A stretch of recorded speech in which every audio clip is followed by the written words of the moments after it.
This is a McGraw Edison Thin N Lite thrift store find, I should say.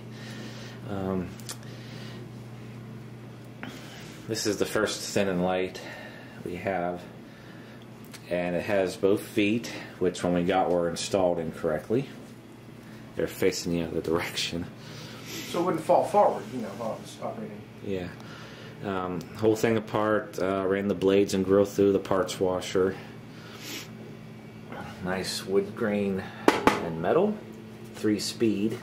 Also, unique thing to note, on the actual fan body itself, it's stamped off, low, high, and off. You know, and I'll just slide that back on. Original handle, still intact. McGraw Edison. The blade is very thin and light, but transparent, but it still blows air quite well. Well, translucent, I guess. Translucent. But look at the big beefy motor on it, and the oddball thing about all McGraw Edisons, it's mounted right to the rear grille. This motor is real beefy, and power cord comes right off of there.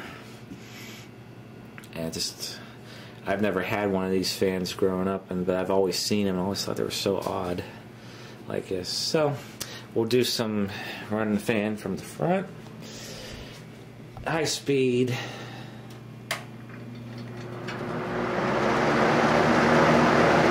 It sounds a bit different because the grills don't have as many vertical slats. But again, very impressive amount of airflow. Medium and low. And off. We will do spin down time from low.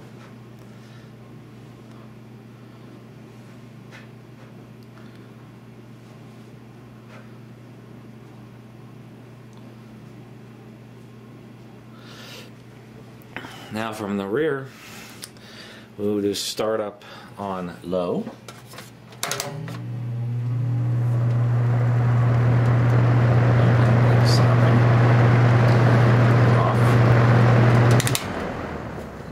To high once it stops.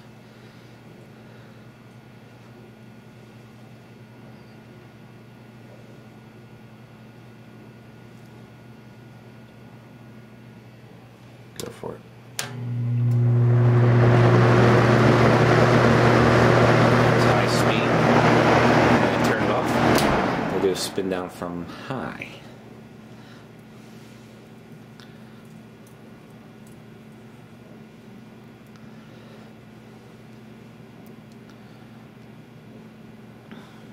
Okay, and there it is, the McGraw Edison Thin N Lite, early mid-80s model. Now before we end this video, one of the Thin N Lite models I really would like to get a hold of is a 2-speed model. It's avocado green, it's a Thin N Lite, and it has it's avocado green with white blades, and both had metal grills front and rear. It was really odd because like low speed was like high, and high speed was like super high. And I really want to try to find one of those next.